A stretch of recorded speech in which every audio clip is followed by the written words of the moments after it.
에스겔 16장 35절부터 43절까지입니다. 말씀을 한 절씩 교독을 하겠습니다. 에스겔 16장 35절 제가 먼저 읽습니다. 그러므로 너 음녀야 여호와의 말씀을 들을지어다.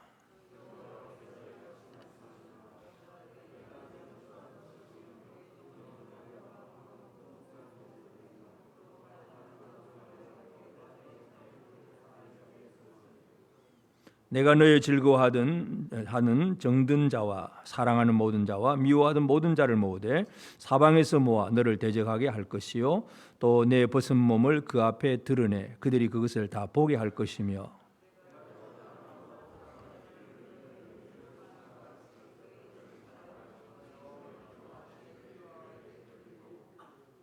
내가 또 너를 그들의 손에 넘기리니 그들이 내 누각을 헐며 또 내 높은 데를 부수며 내 의복을 벗기고 내 장식품을 빼앗고 내 몸을 벌거벗겨 버려두며 불로 내 집들을 사르고 여러 여인의 목전에서 너를 벌할지라. 내가 너에게 곧 음행을 그치게 하리니 네가 다시는 값을 주지 아니하리라.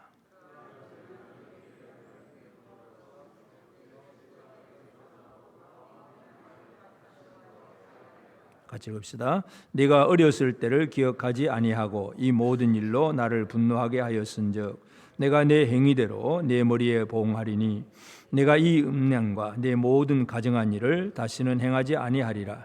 주 여호와의 말씀이니라. 아멘. 우리 하나님의 은혜가 우리 온 성도들에게 가득하기를 바랍니다. 아멘. 우리가 이제 에스겔서를 보면서 하나님께서 그 바벨론의 포로로 잡혀가 있는 그 유다 백성들, 이스라엘 백성들 그들을 향해서 에스겔을 보내어서 에스겔을 통해서 하나님 말씀을 주면서 왜 나라가 망하느냐, 그리고 앞으로는 어떻게 회복될 거냐, 그것이 에스겔 전체의 주제입니다. 그래서 그런 과정 속에서 에스겔을 통해서 말씀을 듣는 그 디아스포라 그 백성들, 그 사람들은 자기들이 이제 우리의 죄가 무엇이고 앞으로 어떻게 준비되어야 되느냐를 철저하게 깨달아야 되는데, 우리 에스겔 16장에서는 지금 이 이야기가 아주 길게 지금 진행이 되고 있습니다. 이스라엘이 마치 버려진 태아와 같이 아주 죽음 직전이었는데 하나님께서 그들을 살리시고 또 성장시키고 그리고 아름다운 여인으로서 이제 왕후처럼 그렇게 결혼을 했는데도, 그런데도 배신을 한 이 이스라엘, 하나님을 떠나버린 이스라엘, 그들의 죄를 쭉 지적을 하셨고 그 죄가 장성하고 그래서 죄를 즐기는 그런 사람들이 되었는데, 그렇다면 그 죄에 대해서는 당연히 뭔가 벌이 나올 수밖에 없습니다. 그래서 오늘 본문 이제 35절부터 43절은 하나님께서 그들을 향하여서 어떻게 벌 주시느냐 하는 얘기를 하는데, 38절 그 뒤에 보면 너를 심판하여 진노의 피와 질투의 피를 내게 돌리고 그럽니다. 진노의 피, 질투의 피를 돌리겠다. 진노, 질투 이 두 단어를 하나님께서 사용을 합니다. 그래서 오늘 이 말씀의 제목이 하나님의 진노와 질투. 하나님은 진노하시는 하나님이시기도 하고 질투하시는 하나님이시기도 합니다. 이 하나님을 우리가 잘 이해하는 게 중요합니다. 왜냐하면 이 하나님은 옛날에나 지금이나 똑같으신 하나님이에요.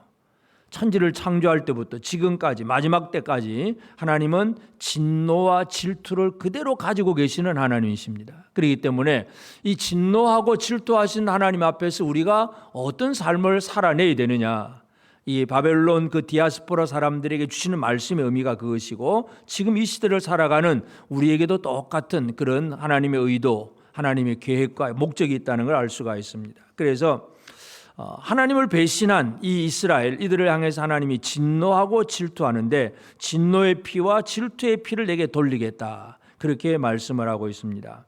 그래서 하나님은 범죄한 이스라엘을 향해서 진노하고 질투한다. 진노라고 하는 것은 어떤 잘못, 인간의 범죄에 대한 그런 뜨거운 마음이, 진노라는 단어는 그 해마라고 하는 단어는 아주 막 속에서 막 열이 난다는 얘기예요. 아주 뜨겁다는 거예요.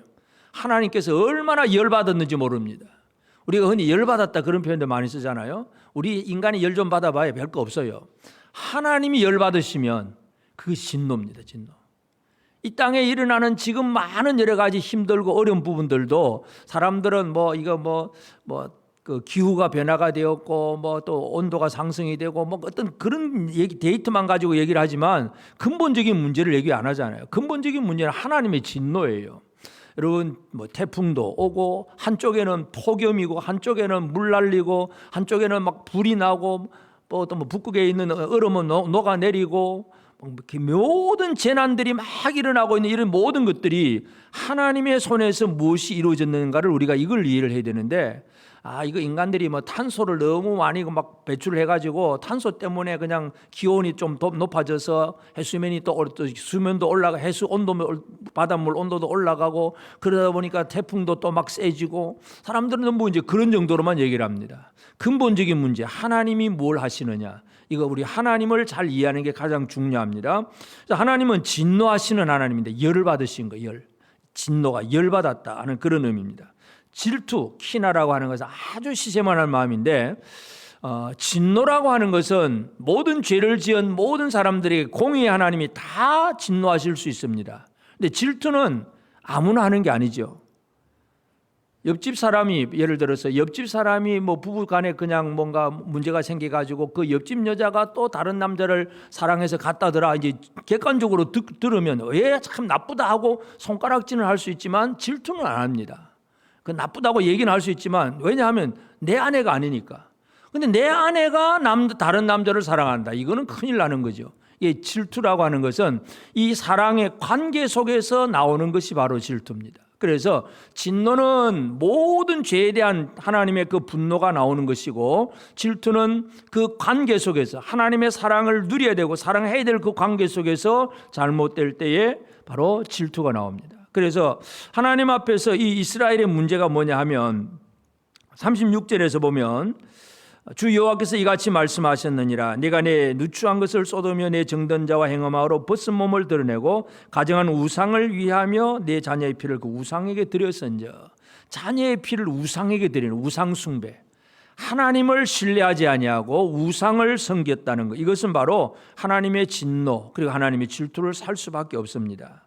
또 하나님을 의지해야 되는데 이방 나라들을 의지하잖아요. 애굽을 의지하고 아수르를 의지하고 바벨론을 의지하고 뭔가 사람을 의지하는 것 이거 하나님을 의지하지 않고 다른 걸 더 사랑하게 될 때에 하나님의 질투를 일으킬 수밖에 없는 것입니다.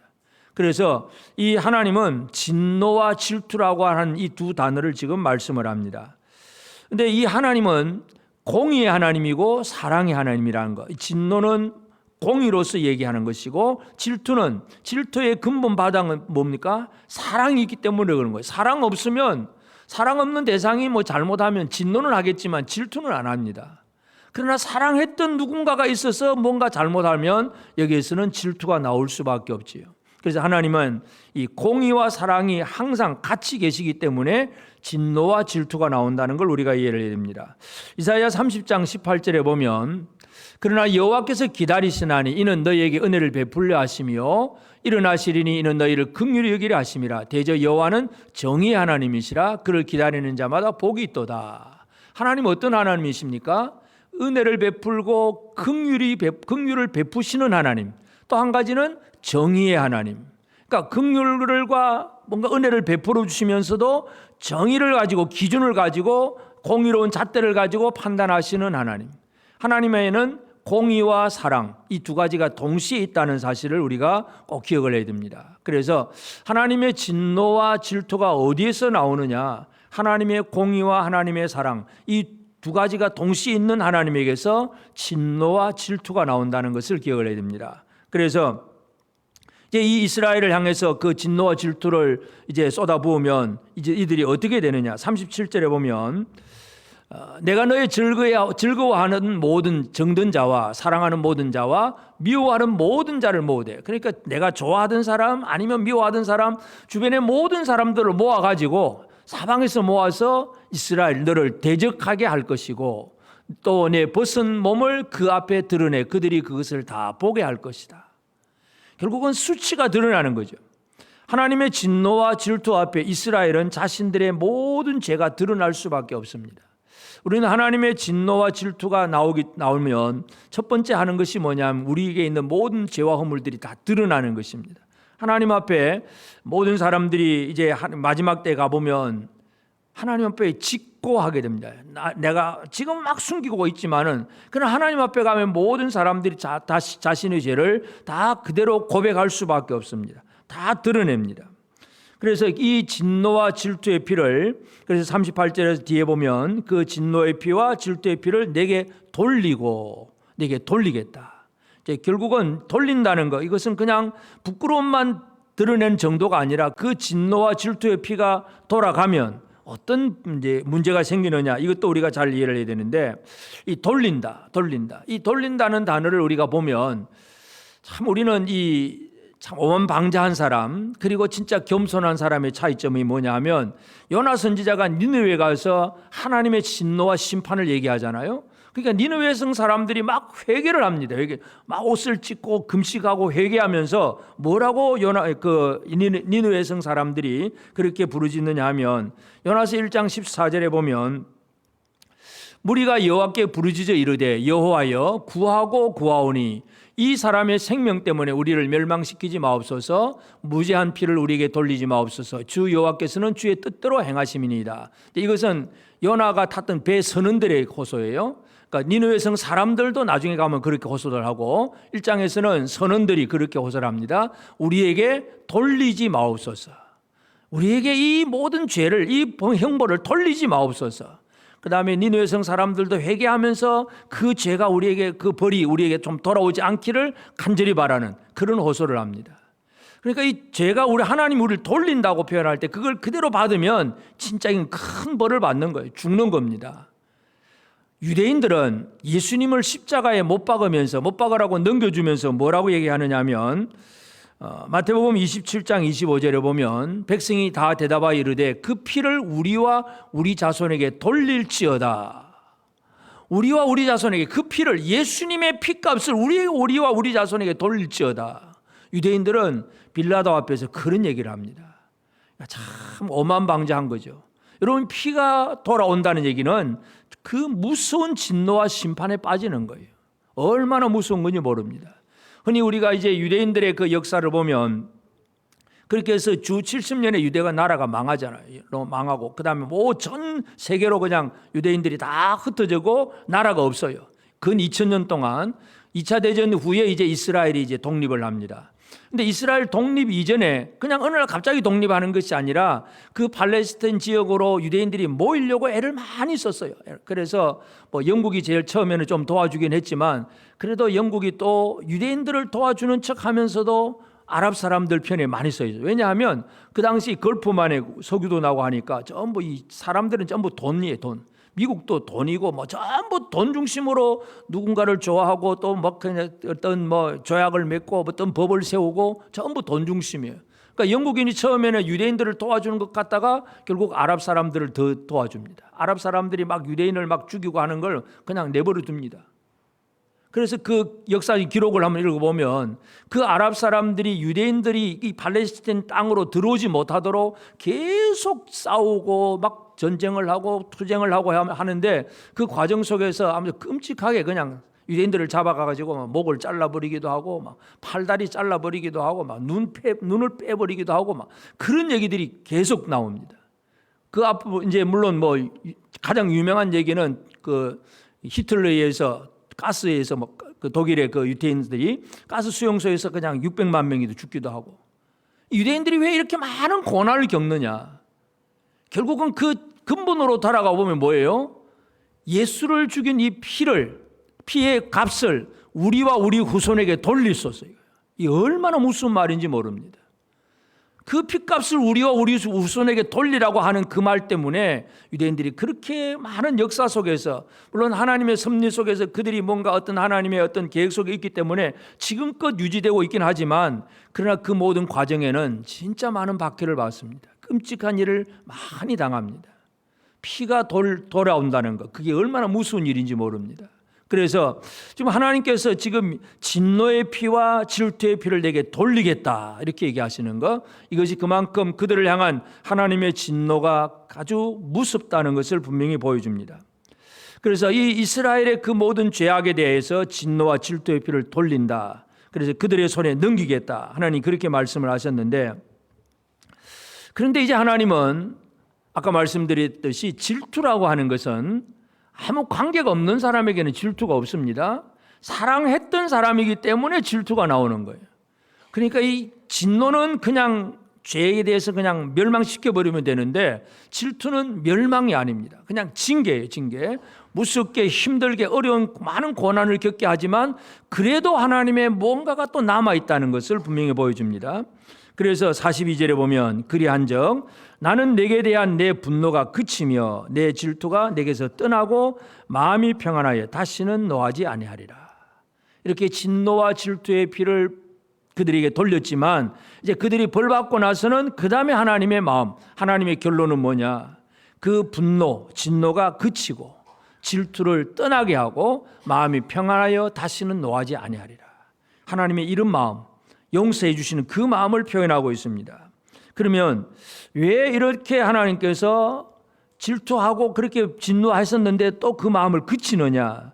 하나님이 그치시는 이유가 마지막 43절에 보면 내가 어렸을 때를 기억하지 아니하고 이 모든 일로 나를 분노하게 하였은즉 내가 내 행위대로 내 머리에 보응하리니 내가 이 음란과 내 모든 가증한 일을 다시는 행하지 아니하리라. 주 여호와의 말씀이니라.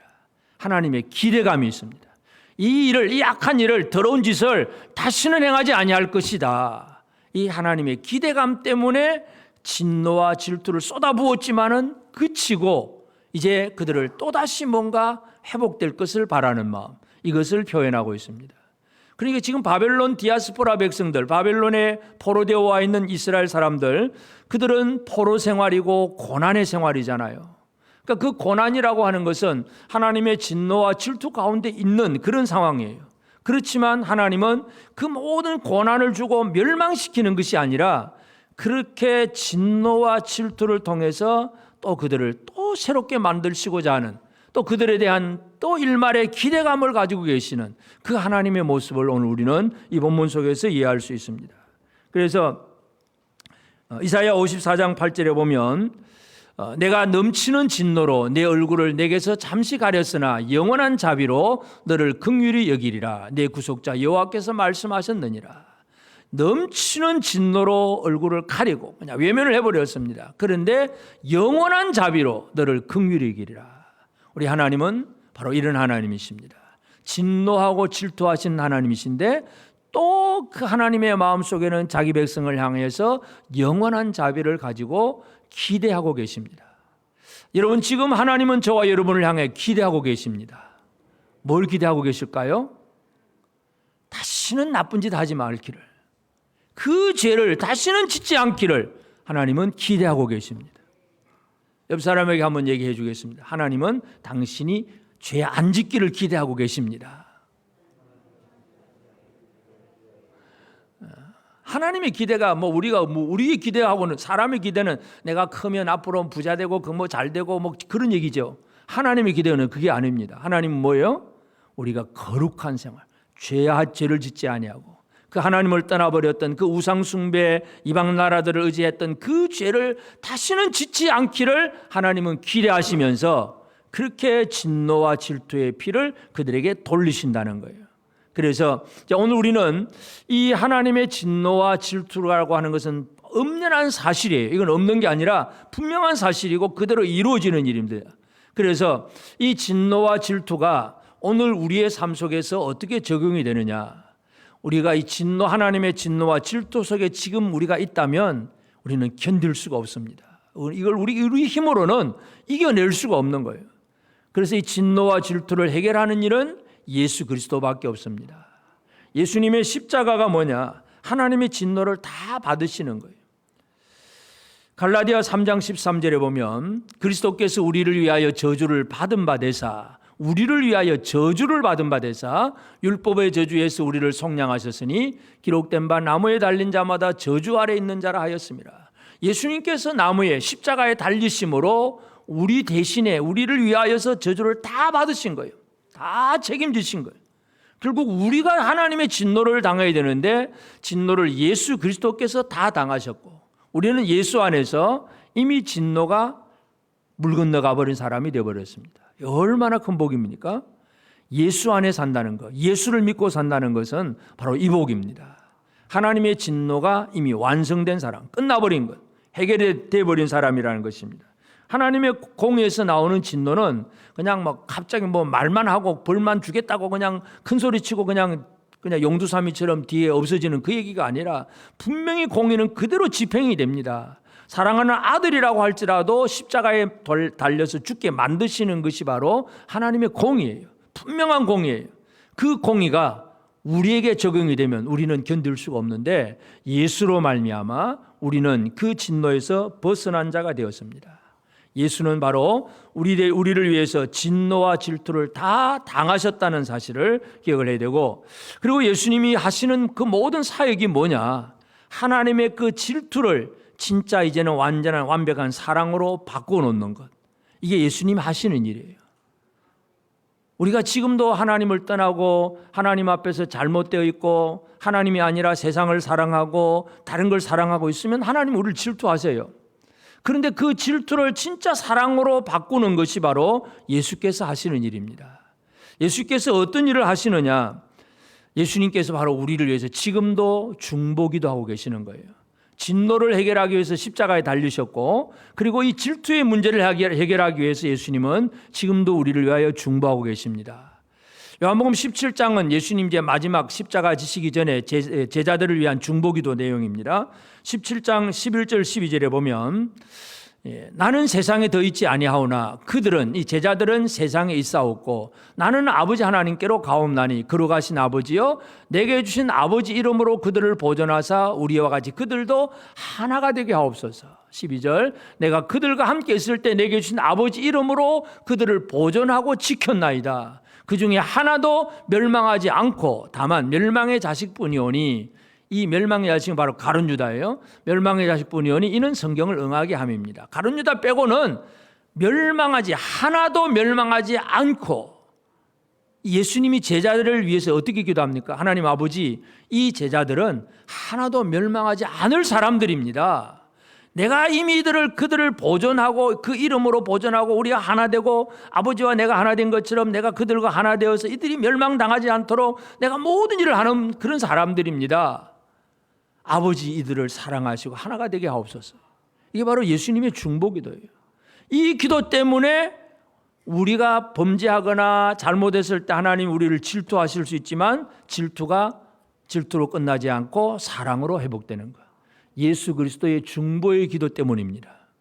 여러분, 우리는 십자가 때문에 진노당할 죄가 용서받았습니다. 없어졌습니다. 또 예수님의 그 중보기도 때문에 지금도 보좌 우편에서 우리를 위해서 비시는 그 중보기도 때문에 우리가 늘 하나님 앞에 잘못되고 하나님의 질투를 살 만한 그런 요소들이 있음에도 불구하고 멸망당하지 않는다는 사실, 이게 바로 예수로 말미암아 누리는 복입니다. 이 복을 오늘 우리가 누리고 있다는 사실을 꼭 기억을 해야 됩니다. 그래서 하나님은 이스라엘처럼 진노의 피, 질투의 피로 돌린다고 하셨지만 결국은 그들을 그친 자예요.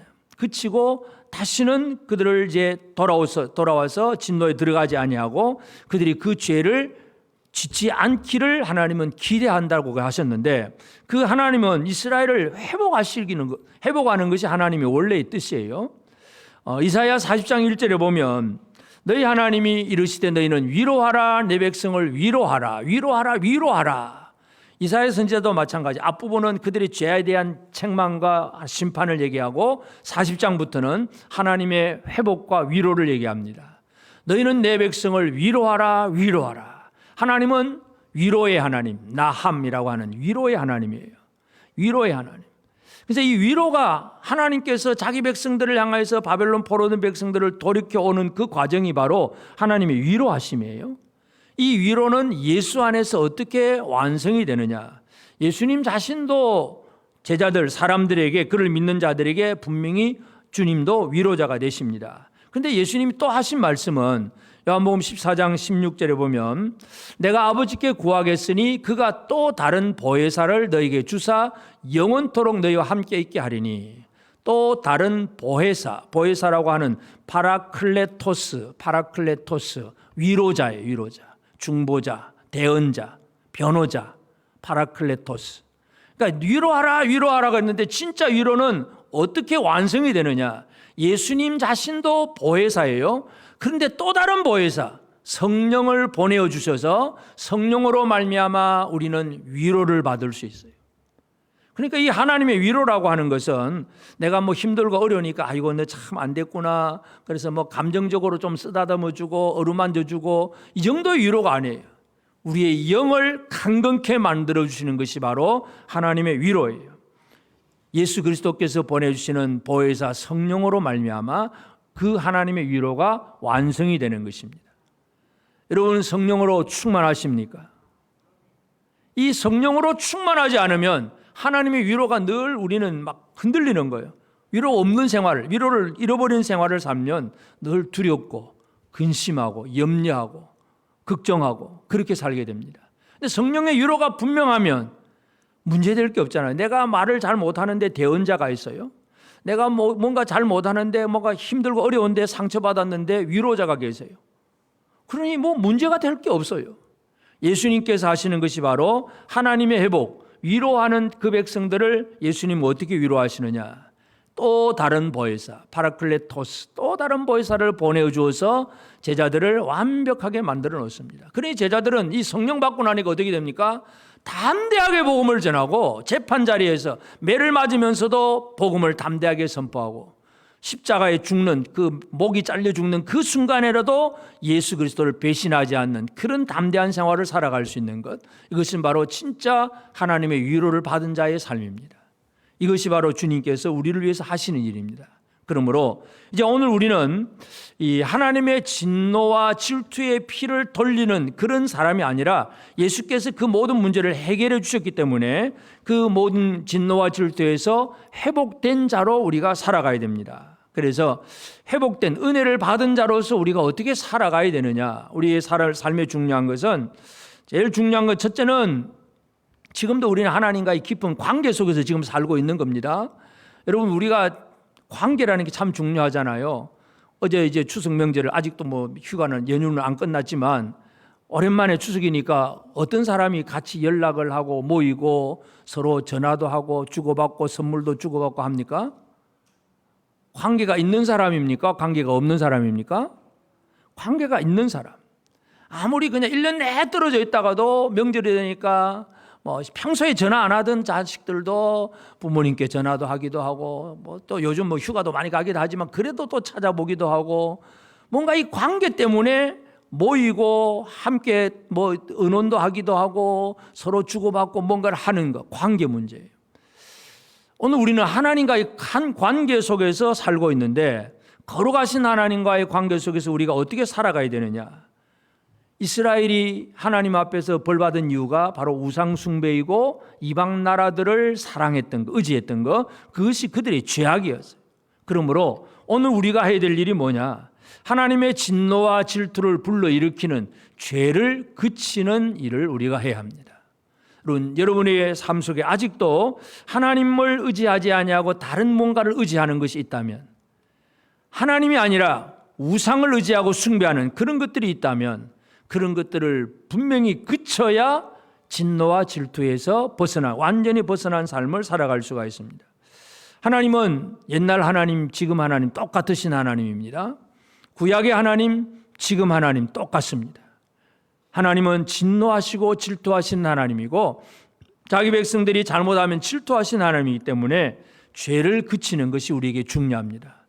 베드로 사도가 무엇을 강조하느냐? 베드로전서 4장 1절 2절에 보면, 그리스도께서 이미 육체의 고난을 받으셨으니 너희도 같은 마음으로 갑옷을 삼으라. 이는 육체의 고난을 받은 자는 죄를 그쳤음이니 그 후로는 다시 사람의 정욕을 따르지 않고 하나님의 뜻을 따라 육체의 남은 때를 살게 하려 함이라. 여러분, 육체의 고난을 받은 자, 마음에 예수 그리스도로 마음의 갑옷을 입은 사람은 육체의 고난을 받지만 죄를 그쳤음이니, 여러분의 인생에 죄가 그쳐지기를 바랍니다. 죄가 또 슬금슬금 기어나오고 또 어느 틈엔가 또 죄짓고 또 죄짓는 이런 생활이 아니라 단호하게 죄를 끊어버리는 그런 삶이 우리 모두에게 이루어지기를 바랍니다. 옆 사람을 쳐다보면서 한번 우리 스스로 자기 마음에 한번 각오와 결단을 합시다. 나는 이제부터 죄 안 지을 거야. 시작. 쳐다보면서 나는 죄 안 지을 겁니다. 이 죄라고 하는 것, 물론 윤리 도덕적으로 율법에 의한 그런 것 여러 가지도 있긴 하지만 가장 기본이 뭐예요? 하나님을 신뢰하지 아니하고 다른 것을 신뢰하는 것. 세상의 나라들, 권력, 힘, 물질 이런 게 내 의지가 되고 내 사랑이 되고 그게 하나님을 진노하게 만들고 질투하게 만드는 죄악이에요. 뭐 사람 죽이고 나쁜 짓 했다, 뭐 그건 뭐 당연히 그것도 죄악이긴 하지만 가장 근본적인 것은 하나님을 사랑할 줄 모르는 것, 하나님을 의지하지 않는 것, 이것이 가장 큰 죄악임을 알고 이 죄를 그쳐야 합니다. 죄를 그치는 우리 모두가 되어지길 바랍니다. 또 죄를 반복하는 어리석은 자가 되지 않기를 꼭 축원합니다. 그리고 우리는 이 질투가 이제 사랑으로 회복이 되었다면 다시 또 그렇게 질투로 나가면 안 되잖아요. 하나님의 사랑 그 안에서 제대로 사는 이 삶을 우리가 살아가야 됩니다. 하나님을 사랑한다는 것, 하나님을 어떻게 사랑할 수 있느냐? 요한일서 4장 16절에 하나님이 우리를 사랑하시는 사랑을 우리가 알고 믿었노니 하나님은 사랑이시라. 사랑 안에 거하는 자는 하나님 안에 거하고 하나님도 그의 안에 거하시느니라. 그래서 하나님은 사랑이십니다. 그 사랑 안에 거하는 자는 하나님 안에 거하고, 하나님을 사랑하는 게 뭐냐? 하나님의 사랑 안에 거하는 생활입니다. 밖에 나가는 게 아니고 그 안에, 이 한 공동체 안에, 예를 들어 교회 안에, 그러면 예배당 건물 안에가 아니죠. 교회 안에 그러면 어떻습니까? 뭐 예를 들어서 뭔가 몸이 아파서 이 시간 뭐 영상 예배로 드릴 수도 있습니다. 그러나 교회 안에 있는 사람이에요. 몸은 밖에 있는 것 같아도. 그러니까 한 공동체 안에 있는가, 하나님 안에 있는가. 하나님 사랑한다는 얘기는 하나님 안에 있는 거예요. 여러분 하나님 안에 계십니까? 왔다 갔다 하십니까? 뭐 필요하면 나갔다가 힘들면 하나님 안에 들어왔다가, 이건 하나님 사랑했다가 말았다가 진짜 하나님 놀리는 짓입니다. 결코 그렇게 해서는 안 됩니다. 하나님 안에 거하고 하나님도 그 안에 거하시느냐. 그럼 하나님 안에 거한다는 게 뭐냐? 이 하나님 안에 거하는 사람의 특징이 있습니다. 그것은 요한일서 4장 18절에 보면 하나님 사랑입니다. 하나님 사랑 안에 두려움이 없고 온전한 사랑이 두려움을 내쫓나니, 두려움에는 형벌이 있음이라. 두려워하는 자는 사랑 안에서 온전히 이루어지 못하느니라. 온전히 하나님을 사랑하고 하나님 안에 거하는 사람의 특징이 뭡니까? 두려움이 없습니다.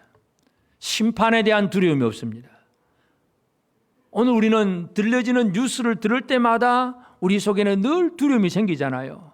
태풍이 온다. 또 어떡하지? 뭐 포항처럼 또 그렇게 되지 않을까? 두려움. 또 어느 저쪽에는 뭐 너무 더워서 막 가로수가 그냥 나무가 바로 막 불타버리는 그런 중국의 뭐 그런 영상도 보이기도 하고, 어떤 곳에는 이렇게 산불이기도 하고 막 하는 건데 홍수가 나고 많은 재난의 소식들을 들려올 때마다 평안하십니까? 여러분 두렵습니까? 대답을 못 하시겠습니까? 우리 안에는 그저 모든 것들을 바라볼 때마다 두려움이 내습을 합니다. 그런데 그 모든 것들은 주님이 오실 하나의 징조일 뿐이고 우리를 망하게 하는 게 아니에요. 깨어있으라고 하는 주님의 징조예요. 징조. 깨어있지 못한 자, 그것이 문제일 뿐이고 그러한 재난들을 두려워하는 자가 되어서는 안 됩니다. 하나님을 사랑하는 자의 특징은 뭐냐? 두려움이 없는 사람입니다.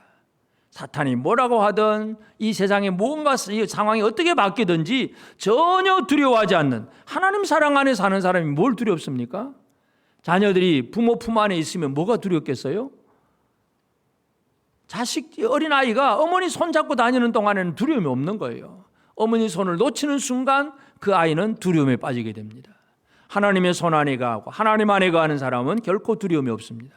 하나님 사랑은 다른 게 아니라 하나님 내가 사랑합니다, 뭐 입술로 우리가 고백도 하고 찬양도 할 수 있겠지만 말 한마디 했다고 하나님 사랑이 아니라 하나님 안에 거하는 삶이 하나님을 사랑하는 사람입니다. 여러분 하나님 안에 거하십니까?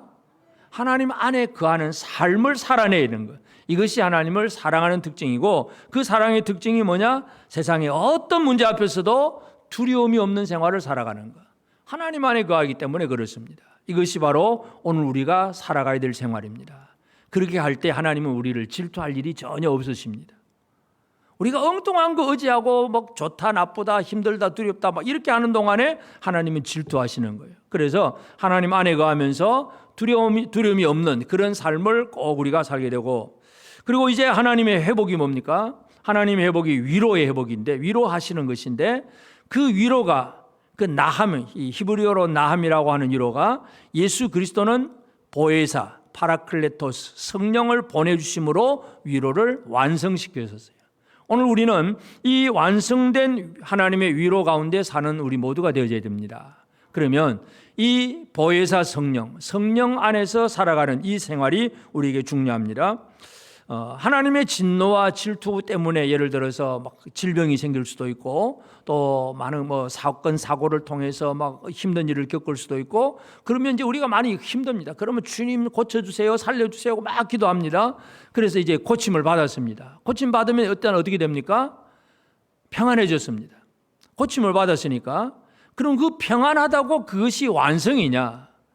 심리적인 평안 가지고는 모든 것이 완성되는 것이 아닙니다. 그냥 가난하다가 이제 좀 먹고 살만하니까 이제 좀 평안해졌습니다. 먹는 거 가지고 이제 걱정을 안 합니다. 그래도 그 평안은 완전한 평안은 아닙니다. 진정한 평안은 바로 우리 안에 성령이 거하셔야, 그것이 진짜 평안입니다. 그래서 이 평안은 예수 그리스도로 말미암아 이 파라클레토스, 또 다른 보혜사가 우리 안에 들어오셔야 진짜 우리 안에 평안이 이루어집니다. 그래서 이 평안을 이루는 생활은 어떻게 살아가느냐? 갈라디아서 5장 16절에 내가 이르노니 너희는 성령을 따라 행하라. 그리하면 육체의 욕심을 이루지 아니하리라. 성령을 따라 행하라. 이제 이것이 우리가 살아가는 삶입니다. 따라 행한 단어가 뭐예요? 나는 그 뒤를 졸졸졸 따라간다는 얘기잖아요. 인도자가, 성령은 인도자고 나는 그 뒤를 따라가는 거예요. 많은 사람들이 거꾸로 될 때가 많아요. 내가 하고 싶은 대로 열심히 하면서 성령님 나를 도와주세요, 나로 충만케 하시고 힘 주시고 능력 주세요, 내가 이거 하고 싶게 해서 하겠습니다. 내가 앞장서는 것은 성령을 따라 행하는 게 아닙니다. 성령이 행하시는 대로 그 길을 따라가는 것. 사도 바울이 그런 생활이잖아요. 사도행전 16장 6절 7절에 보면 성령이 아시아에서 말씀을 전하지 못하게 하시거늘 그들이 부르기아와 갈라디아 땅으로 다녀가 무시 앞에 이르러 비두니아라고 가고자 애쓰되 예수의 영이 허락하지 아니하시는지라. 사도 바울은 자기 원래 고향에 있던 그 지금의 터키 지역의 소아시아 그 지역으로 가서 전도하려고 그렇게 열심히 합니다. 여러분, 전도하는 게 나쁜 짓 아니잖아요. 당연히 해야 될 일이고 하나님의 뜻인데, 그런데 소아시아로 가려고 하는데 성령이 허락을 안 하는 거예요. 못 가게 맞는 거예요. 예수의 영이 허락하지 않는 거예요. 결국은 아시아 지역으로 못 가고 이제 환상을 보고 유럽으로 넘어가잖아요. 하나님의 계획은 우리가 생각하는 것과 다릅니다. 우리가 아무리 그것이 올바른 일이고 꼭 해야 될 일인 것 같아도 하나님의 방향은 우리와 다를 수가 있습니다. 그때에 내 방향을 고집하는 것이 아니라 성령의 인도하심을 따라가는 것, 이것이 중요합니다. 우리는 내가 하고 싶은 일을 이건 당연히 해야 될 일인 것 같지만, 그러나 그것이 목적이 나의 생각에서 나온 것이냐 아니면 성령의 인도하심, 성령의 이끄심 속에서 나온 것인가, 이거 정확하게 우리는 분별할 수 있어야 됩니다. 그래야 진짜 위로자의 그 위로를 제대로 누릴 수가 있습니다. 그래서 우리는 하나님께서 하시는 일, 이스라엘의 그 범죄에 대해서 하나님은 그들에게 진노의 피와 질투의 피를 그들에게 돌린다고 말씀을 하셨지만, 그러나 그들이 많은 고난 속에서 끝나고 그냥 끝내버리는 것이 아니라 이제는 그 진노와 질투의 피를 거두고 질투가 떠나게 하고 멈추게 하시고 그들이 회복되게 하십니다. 진노와 진노는 영원할 수가 있는데, 어떻게 보면 죄를 짓는 사람 영원히 멸망시키는 거니까, 질투라고 하는 것은 영원하진 않은 것 같아요. 사랑 속에서 나오는 질투이기 때문에 언젠가는 그 질투의 피가 끝나고 하나님은 그들을 다시금 기대하는 거예요. 너희들이 다시는 그런 죄에 짓지 마라. 그렇게 되지 않기를 기대하는 거죠. 너희 다시는 행하지 아니하리라. 43절에 하나님께서 그렇게 말씀하신 것처럼 오늘도 하나님은 저와 여러분을 향하여서 기대하고 계십니다. 비록 우리가 어떤 잘못을 저질렀다고 해서 그것 때문에 하나님 진노하고 질투하긴 하지만, 그래도 하나님은 또 그 진노와 질투를 베푸신 다음에도 거두시는 하나님은 우리를 향한 기대가 있기 때문에 그렇습니다. 옆 사람이 어떻습니까? 기대할 만한 분들입니까? 한번 쳐다보시고. 기대가 되십니까? 여러분의 기대감 말고 하나님의 기대감. 하나님께서 이 사람을 기대하고 계시는구나. 옆 사람에게 그런 얘기를 해 주십시다. 당신은 하나님이 기대하시는 사람입니다. 진짜 하나님은 뭘 기대하실까요? 거룩함을 기대하세요. 거룩함. 죄를 그치고 하나님을 사랑할 줄 아는 그 삶을 하나님은 기대하면서 일단 진노와 질투의 피를 쏟아 부으셨지만 그것을 그치고 멈추시는 하나님, 그 하나님을 우리가 오늘도 기억하게 되길 바랍니다. 그래서 우리를 향하신 하나님의 진노와 질투가 나는 지금 진행 중인가, 아니면 그것이 멈춰졌고 나는 진짜 주님을 사랑하는 사람으로 지금 살고 있는가, 우리 모두가 다시 한번 우리 자신을 돌아보면서 하나님의 진노와 질투가 지금도 여전히 지속되고 있을 수도 있고 멈추어질 수도 있다는 사실을 기억하면서 진노와 질투가 멈추어진 사람으로 하나님의 기대에 만족을 드리는 저와 여러분의 삶이 꼭 되어지기를 주의 이름으로 축복합니다. 아멘.